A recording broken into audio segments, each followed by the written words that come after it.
Thank you, Nora. Thank you. And to give you a little bit of background, I've been in the recycling career business for 45 years, and I provided recycling services at various different cities and counties and states across the United States. I retired from the city of Austin, Texas, in 2016 and came to Cincinnati, and I teach at Xavier University on climate change as a second career. And so that gives you a little bit of background of who I am. And as I teach on climate change, I am more starkly aware of how plastics is impacting climate change, and the intersection of plastics and climate change is the nature of the book that I'm writing.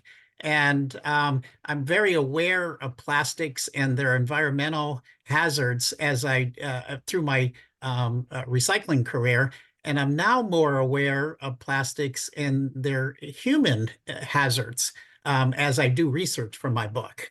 And so I start out today. There's three pillars that drive me on this topic on plastics. The overconsumption of plastics is one pillar. The second is the realization that we can't recycle our way out of plastics pollution. I've been a very active proponent of recycling through 45 years in my career of recycling, and I still actively promote recycling. But recycling plastics has become very, very problematic. And the third pillar of my presentation really is that plastics is a fossil fuel product, and it takes the extraction and production of fossil fuels to produce plastics, and that's exacerbating climate change. And we need to realize that the basic construction of plastics, the basic production of plastics is contributing to climate change. And we do need to recognize that. And I do have a very short PowerPoint. Gabby will remember that I have PowerPoints that are 50 slides long. This one's only 9 slides long. So, and it gives you some action points. This PowerPoint is intended to give you some ideas on how you can take action on plastics. And I start with just the traditional plastic issues, and then I dive into climate change issues. And that is that as you live in different towns and cities across the country, and where you work and live and play, recycling can vary very significantly. So it's very hard to talk about recycling plastics because it's so very different in each city and town. And some locations have an expanded list of recyclable plastics, while some may restrict it because the markets are different. They're very local and different. And labels on containers are very, very inconsistent and confusing, causing cross-contamination. And we all know that. We all experience that confusion. But I talk on a different level with the elephant in the room, and that is the climate issue. And recently, within the last 2 months, scientists around the world have noted that we have surpassed the 1.5 degrees Celsius breaking point. It's a basic tipping point that the Earth has passed that really needs our attention. And the 1.5 degrees Celsius is in reference to the industrial age temperature of the Earth.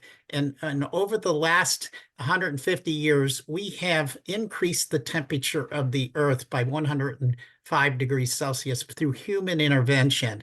And that has created significant tipping points, including the melting of the ice caps, the invasion of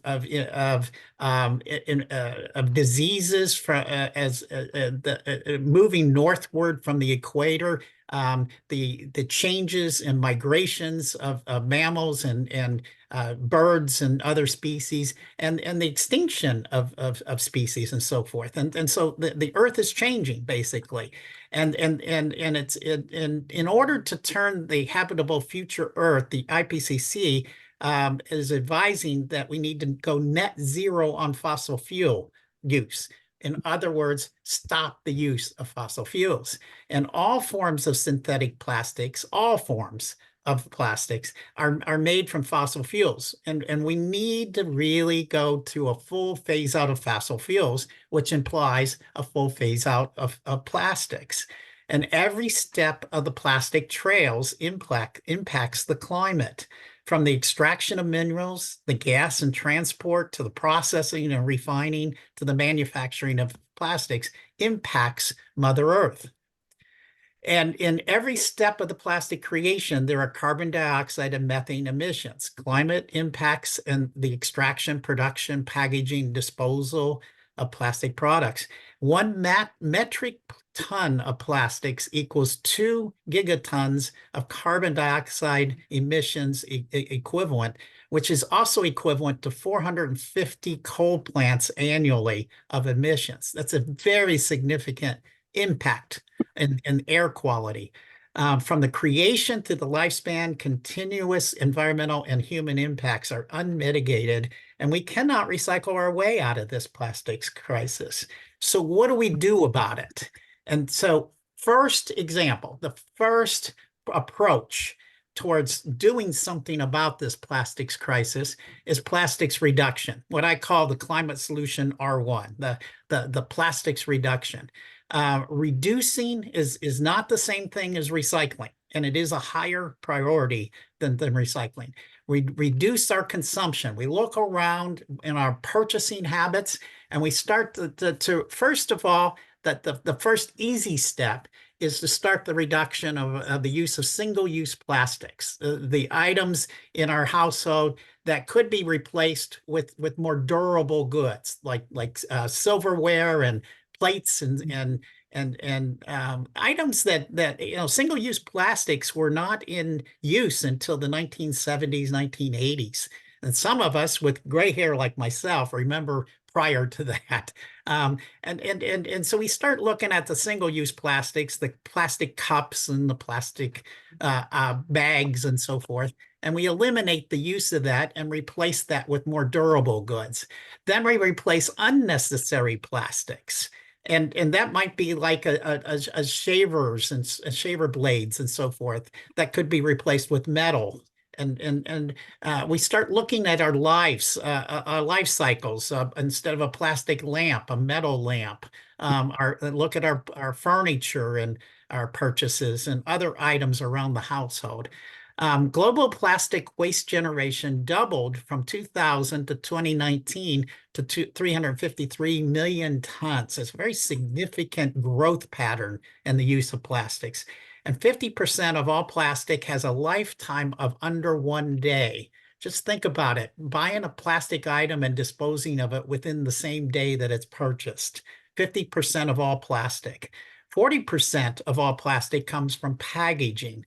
And that's just packaging our meats and our goods for a single use. A second climate solution would be plastics reuse. And reuse is not the same as recycling. It's even better than recycling. And that's single-use plastic bags, replacing that with cloth bags. And I use cloth bags when I go to the grocery store, and then I laundry the cloth bags with my towels. I wash it with my towels. It's very simple. Replace plastic dishware with washables. I mentioned that earlier. Replace single-use carryouts with reusables. When you go to a restaurant and you have leftovers, use a reusable container instead of the styrofoam plastic that they give at the restaurant. Replace with a bottled water with a refillable container, something like this here. Replace disposables with repair clinics. And many major cities are coming up with periodic repair clinics, might even be offered at your local library.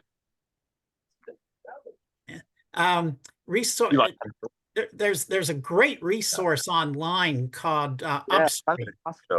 It's a nonprofit that offers a lot of reuse ideas called Upstream. And for event organization, and this is kind of a hint to Nora, if you're organizing a large event, our world does offers reuse options for major events. So that's not for individual use, but for major events there. Third climate solution would be plastics recycling. So after reduction, after reuse, think about recycling.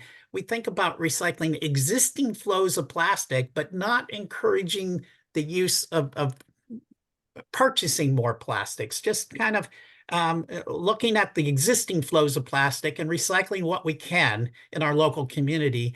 And then in the recycling world, we're trying to increase the material recovery flow of efficiency of plastics recovery, and we're trying to recover ocean recovered plastics. And if you're looking for the purchase of ocean recovered plastics, there's 3 companies there that I highlight that are recovering ocean plastics and making products out of them. And so I encourage you to support those 3 organizations. We do, in the recycling world, we do oppose chemical recycling, which is a new advertisement from the plastics industry. The plastics industry is coming up with this new thought pattern called, and a new process called chemical recycling. And it's a way for them to promote an answer to the plastics problem. They demoleculize the plastics and produce oil out of it, and they can produce various different oils for the it can be fuel for fleets. It can be hydrogen oil. It can be oil for heating oil and so forth.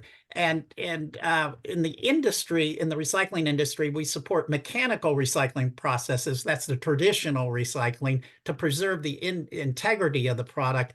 And we do not support chemical recycling because that chemical recycling impacts the climate and adds to carbon dioxide and methane releases. And finally, we ask that everybody avoids the creation of new plastic products. And when you go to the store, try to find alternatives to plastics, which is difficult. And we ask that you write, as an advocate, we write to manufacturers looking for alternatives to plastic products. And my last thought on the last climate solution is plastic substitution, looking for those substitutions, not only at the grocery store and the marketplace, but if you're a business opportunity oriented, if you're an entrepreneur, we're looking for those entrepreneur opportunities. Research and development for substitutes. 12% of the total demand for oil in 2017 was for the production of plastics, 12 million barrels per day. Significant dedication of oil and gas has been dedicated towards plastics. And so there is significant business opportunities to replace those plastics and avoid the use of oil and gas. And so we're looking for creative entrepreneurs in that field there. And then my final 2 slides, I belong to an organization called U.S. Plastic Pack, which is an organization that brings together trade associations, retailers, recycling converters, and the plastics industry. And they are voluntarily engaged in working for innovative solutions on this plastics problem. And one of the streams of thought that they've been working on is 11 materials to be eliminated by 2025. And so this is my last thought is these are items not to be purchased by consumers because the industry is voluntarily working to eliminate these items, these 11 materials. And it's plastic cutlery is at the top of the list. Towards the bottom down there, I direct your attention, plastic stirrers for coffee and plastic straws. And in between, in the middle, is problematic plastics that are not recyclable in the general recycling world. And generally not out for consumer purchase, but I note the top of the list and the bottom of the list for general consumer purchasing. Try to avoid purchasing those, and you'll see those eliminated from the marketplace in the next couple of years, as the industry is voluntarily trying to pull those from the marketplace. And that concludes my PowerPoint of how you can avoid and eliminate plastics from your life. I can take any questions. Thank you.